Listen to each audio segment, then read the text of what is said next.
Hello, everyone. Welcome. There is a specific kind of silence that dynamic families like the Roloffs rarely experience, the heavy, suffocating silence of a sudden family crisis. For years, fans across the globe have watched Jackson Roloff grow up on our screens. As the eldest child of Zach and Tori Roloff, Jackson has always captured hearts with his bright smile, his resilient spirit, and his unmistakable charm on Little People Big World. We've watched him conquer playground hurdles, run across the beautiful green fields of the family farm, and step into the role of a protective, loving big brother. But behind the cheerful updates and the picturesque family photos, a terrifying reality was quietly unfolding behind closed doors. Life can change in a single heartbeat, forcing even the strongest parents to their knees. Zach and Tori recently found themselves staring directly into a parent's absolute worst nightmare. Facing a medical crisis so severe, it threatened to shatter their entire story of hidden pain, sudden panic, and the undeniable power of a family's love. At first, the changes in Jackson seemed so modest as to be scarcely unnoticed. Sometimes he would wake up with a headache, clutching his little head with tears in his eyes. Tori figured it was stress, school maybe just being weary. Even Zach thought it was just the regular ups and downs of being a child, but the days turned into weeks, and the symptoms were hard to ignore. Jackson began to feel sick in the mornings, often refusing breakfast and straining to keep anything down. Where a strong and dynamic personality had once shown, now a continuous suffering seemed to have tamed it. His teachers saw that he was losing concentration in class. He could not focus on the lessons as he used to. It hurt their hearts. These parents who had always nurtured their son's curiosity and happiness to see him retreat. Home remedies, rest, and trips to the family doctor were tried by the Roloffs, but the agony persisted and no one could explain why. Tori kept a record documenting Jackson's worries, trying to find a trend. Zach paced late into the night, worried quietly, wondering himself whether something was wrong. And then the time came that altered everything. One morning, Jackson's head hurt so terrible, he cried uncontrollably before school. Tori pulled him close and whispered reassurances, but within she was scared. Zach realized too that this was no typical sickness. The climax of the incident occurred when Jackson toppled down at school, his young body thudding to the ground in front of stunned classmates and teachers. The school call had Zach and Tori on the run, hearts pounding with dread. Jackson's fall happened on a normal morning. Tori packed his lunch, Zach cautioned him not to forget his jacket, and Jackson replied he was fine, looking pale.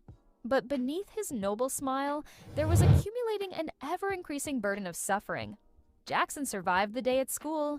He sat at his desk, pencil in hand, but the words hovered on the paper. His teacher noticed he was struggling and quietly asked whether he was okay. Jackson nodded his head, but a second later, his small frame began to convulse, and he slumped to the ground before anyone could answer him. The classroom was in a panic. The children gasped, the instructors hurried forward, and the school nurse was summoned at once. Within minutes, the principal was on the phone, shaking as he dialed Zach and Tori. Zach answered and his heart fell. He arose, Jackson's words, "I've collapsed," ringing in his ears. Tori was beside her. Her knees were trembling and tears were coming up in her eyes. Without a second thought, they hurried to the school, their brains spinning with panic. No parent could ever be ready to witness their son lying unconscious with anxious instructors hovering about him. Zach fell to his knees beside Jackson, whispering his name. Tori grabbed his hand, wanting he would open his eyes. The ambulance came immediately, and Jackson was taken to the hospital. Zach and Tori clutched each other tight and quiet while the sirens wailed. Every second felt like an eternity. Jackson was paged. The hospital hallways rang with urgency. Doctors and nurses scrambled. Their voices were calm, steady. Zach and Tori came right behind, pulses pounding. Tori's hands shook as she clutched Jackson's knapsack, still full of school books. Zach tried to be brave, but his eyes gave away the fear he felt. They were escorted to a waiting area, and the time stood still. Hours? Maybe it was. Maybe more. A doctor came in, serious. "Jackson has had a few scans to try and work out why he went down," he said. Zach leaned in, fingers biting onto the edge of his chair. Tori secretly prayed for good news.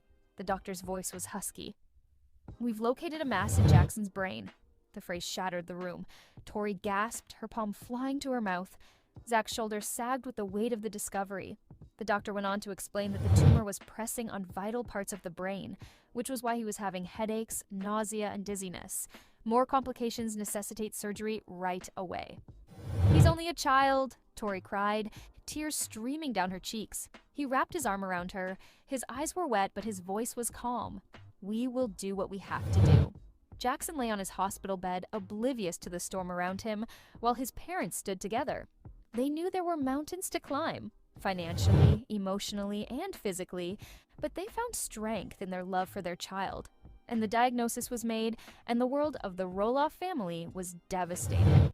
Zach and Tori sat in silence, stunned and reeling with fear and confusion. The words brain tumor were a cruel joke to the parents who had always sought to shield their children. Jackson's grandmother, Amy Roloff, went to the hospital when she heard. It was too much to see her grandson lying in a hospital bed hooked up to machines. She held Jackson's hand with tears streaming down her face and said prayers and promises that he would pull through. Matt Roloff, who has been known to be tough, fought back tears. He stood in a corner, speechless, his eyes red, his heart full of anxiety. The Roloffs had been through bad times before, but never like this. The family stuck together, supporting one another. "Why him?" Tori cried, voice cracking. "Our little boy."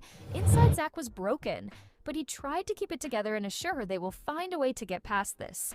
The doctors explained the importance of the treatment, but another unpleasant fact was coming to light: the expense. It was significantly more expensive than Zach and Tori had anticipated. $10,000. The sum hung in the air like a weight. Zach and Tori gazed at each other nervously. They had been prudent with money all their lives. But this was different. This was their son's life. The chance to save him was worth more than all the money in the world. Zach decided on a bank loan and had no qualms about it. It was hard labor and a frustrating process, but he persevered, determined to obtain the money. Tori stood by him, her heart aching but thankful for his resolve. The loan was approved and the Roloffs were relieved, even though it would take years to return. They were in a position now to give Jackson the surgery he desperately needed. Amy cried again at the news, this time from a mixture of sadness and pride. She respected the strength of her son and daughter-in-law, their willingness to sacrifice all for Jackson's future. Amy Roloff wanted to find a way to show her feelings at the hardest moments of the Roloff family.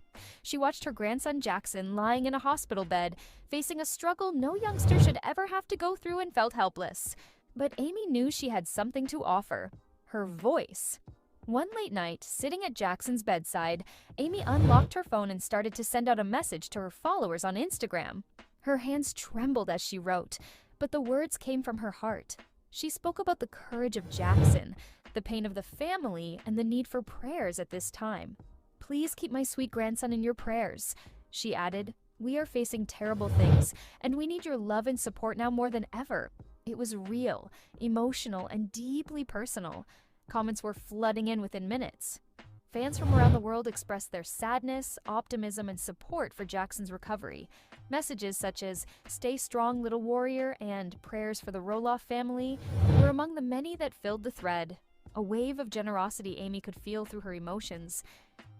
The reaction for Amy was amazing. She'd always been frank with her audience about her life, but this time it was different. This was not reality TV. This was real life. Real agony, real love. Support poured in, and she was reminded that the Roloffs weren't fighting alone. Zach and Tori read the remarks, and they too sensed a glimmer of hope. The journey ahead was a blur, but the family knew that thousands of hearts were beating alongside theirs, lifting them up in prayer. When Amy Roloff posted an emotional Instagram message online, it didn't simply communicate the family's grief. It spread ripples of compassion around the globe. In only a few hours, thousands of fans flooded the comment section with prayers, support, and honest thoughts for Jackson's recovery. The Roloffs had always been candid with their lives on Little People Big World, but this was different. This wasn't about entertainment. This wasn't about TV. This was about real life, genuine sorrow, and a youngster fighting for his future. Fans grasped that and replied in kind. Big time. Messages began to pour in from all around the world, some sharing personal experiences of illness, giving words of strength. Others just typed out, "We're praying for you," or "Hold on, Jackson." The Roloff Roloff family sat together in the hospital waiting room, reading each and every message with tears in their eyes. The support was a lifeline to Zach and Tori. One fan even put together a little online campaign to help ease the burden of medical expenditures. Zach and Tori already had a loan, but it was a gesture that touched them. It reminded them that generosity often springs from unlikely quarters. Even for Amy, the amount of love was overwhelming. She remarked, "Reading the comments afterward gave me the strength to face each day in the hospital. It's like the whole world is holding Jackson," she whispered softly, her voice breaking with grief. The Roloffs understood the struggle of their family was not their own. It was a familiar journey now, driven by the prayers and dreams of thousands of strangers who had come to love him over the years. The day of Jackson's surgery began with a stillness that descended over the Roloff house. That night, Zach and Tori did not sleep much, their minds full with worry. At dawn, they clung to Jackson, uttering words of love and courage. Jackson was young, but he appeared to sense the significance of the moment. His voice was a young, delicate whisper. "Will I be okay?" Tori's voice shook. "Yes, honey. You're more capable than you think." The staff at the hospital were preparing meticulously, detailing each step to Zach and Tori. In the operating room, the air smelled clean, the machines beeped, the doctors wore scrubs, and reality could not be denied. When the time came, Zach leaned forward, kissed Jackson's forehead, and said, "Daddy's